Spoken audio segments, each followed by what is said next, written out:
fier de toi. Ce que tu as fait et ce que tu as traversé. Tout le monde ne fait pas ça, tout le monde ne traverse pas ça. Hein. Oui, je te le dis. Tu es un guerrier, tu es une guerrière.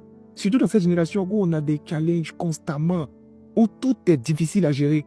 Quand tu es encore là, c'est que tu es quelqu'un. Souvent, je suis assis puis je regarde ma vie, je me dis, toutes les épreuves que j'ai eu à traverser, pour moi, ce sont des bénédictions. Pour moi, ce sont mes galons. Parce qu'aujourd'hui, quand je parle, les gens me comptent, les gens se disent, oui, mais tu dis des choses qui sont profondes. Mais c'est parce que la douleur était profonde arrivé à un certain moment. C'est parce que j'ai dû apprendre de la maturité, mais de la pire des manières. Et je suis heureux de tout ce que j'ai traversé. Je n'ai honte de aucune portion de ma vie. Et je suis fier de tout ce que j'ai traversé. Autant les erreurs que les choses qui ont été bien accomplies. Tu vois, souvent, quand tu as vécu certaines expériences traumatisantes, comme celles que j'ai connues, et tu réussis à t'en remettre, tu dois être fier de toi. Tu dois être fier parce que tu es un champion qui a persévéré et qui a accompli certaines choses.